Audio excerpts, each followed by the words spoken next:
Good morning, people. 9:02 a.m. 7/6/2018. Happy Friday. Okay, I was in there watching ID. You know how it rolls around here. Unable to get through an entire episode, even fairly early in the morning. Now, this morning I was up, my normal morning early up thing to go to the bathroom, smoke a cigarette, go back to bed if possible, because I did take a melatonin last night. I forgot that it got back in the front room where they were sitting because I had them in there looking at the label. Got one taken. So went back to bed after the morning potty break and cigarette, instead of coming out here to the sunroom to my computer to watch videos during the free zone time, or my Usenet free time. Alright?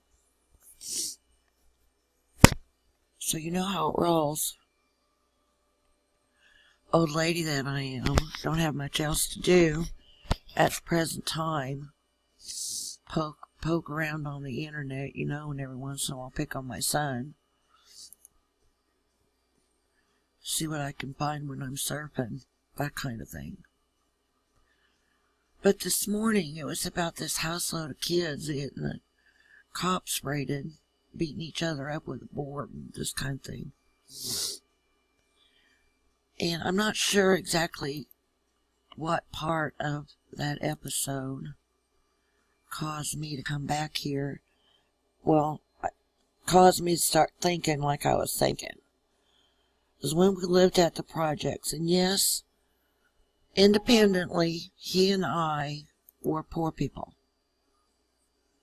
Okay? Doesn't matter what his parents had at this point. Doesn't matter what mine had at this point. Because it was he and I. Alright? Not them.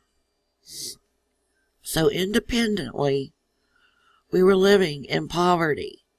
Although at that time, John did have a job at the scrapyard. Yeah, even though he's got a college education and a minor in whatever it was, social sciences, history. Okay, social science and history. Library skills. As a researcher, none of that was in the cards for us at that point. Now, it was later when he got hired on at the museum in Warrensburg, and I really wish I knew the name of that place. I would look it up and see, look, this is what you got screwed out of because of not having a car. Because the house that my mom gave us, they decided to make her charge us for it, even though it wasn't in our name, it was in her name. And I called down here at this county, which is 2-3 counties south, and they said, no, if you own a house and you want to let someone live in it for free, that is up to you. So you see how they screwed us when we had to continue to pay our monthly housing. We couldn't split that we would have extra to go to child support, which continued to barrel roll, and have a car so we could get that job at the museum as a curator. So, you see, they screwed, blued, and tattooed us with these little acts against us, instead of being what I believe they were originally created to do, was to be of assistance. Okay? So anyway, living at the projects, and they sent this Judy girl over. Well, she wasn't a girl at that point. She was older. She was probably 30, 35-ish. Alright, from them, what I was told, and I believe it was by Denise, was that her function was going to be to show me how to preserve food, to put it away for, crisis times or, bad weather and stuff like this. Well, that's not how it turned out. How it turned out was she came over and stood over my son's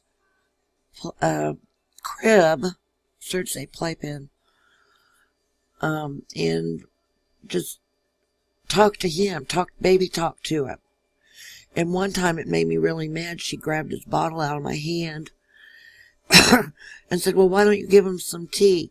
Well, see, unbeknownst to her, I used to have an allergic reaction to tea.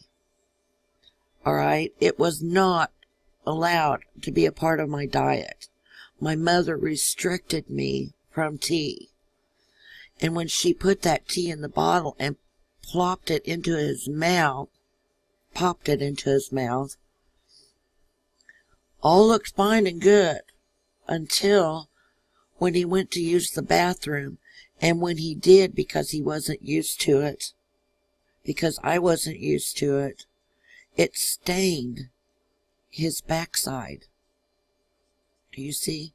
The area around where that exited. And I was freaked.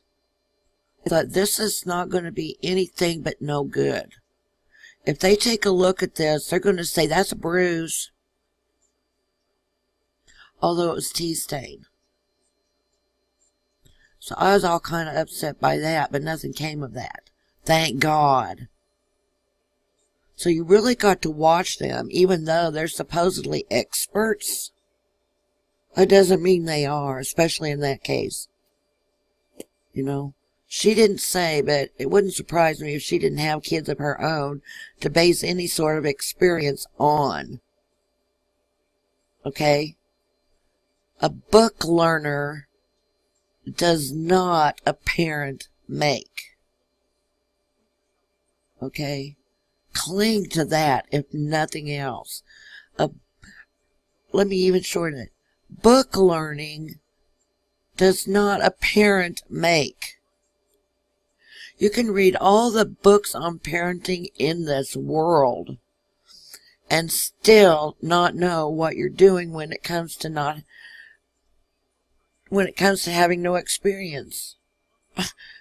And the only way people are going to get experience at being parents is to be parents, not have family services interrupt that and take your kids so they never become experienced at being parents by people who aren't parents. Which is a nasty mess. It's not even funny. I shouldn't have laughed.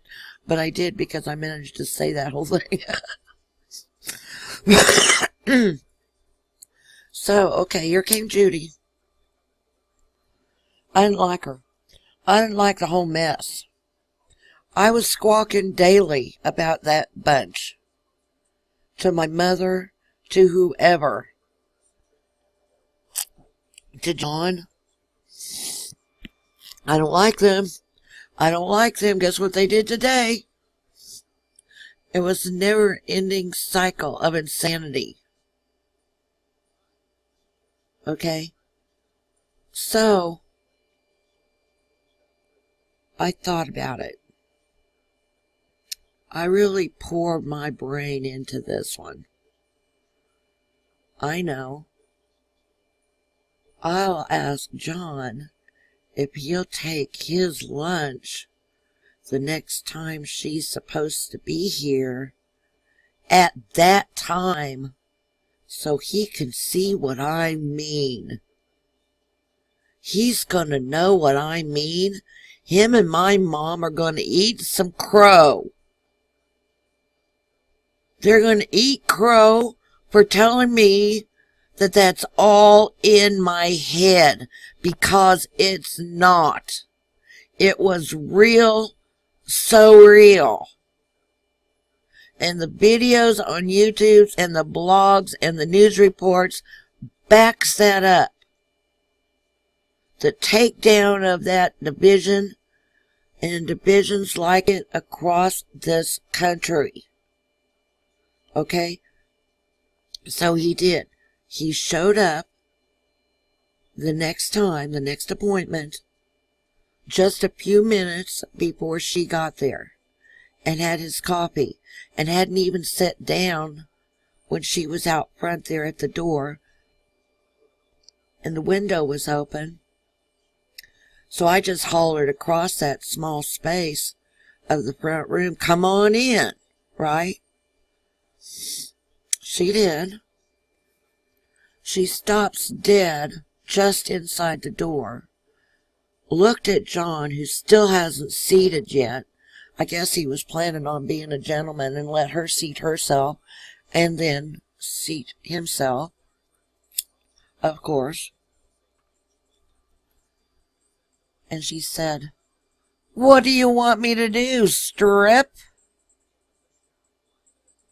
Please, where did that come from?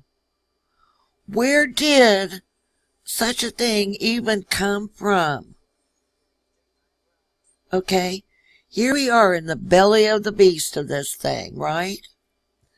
And yeah, that may sound a little bit dramatic, but it's not, okay? This is how they roll. "What do you want me to do, strip?" All because we were both looking toward the door that was just opening, and someone he had never met was stepping inside. And she copped that kind of attitude because we were looking toward the door. Totally ridiculous, I know.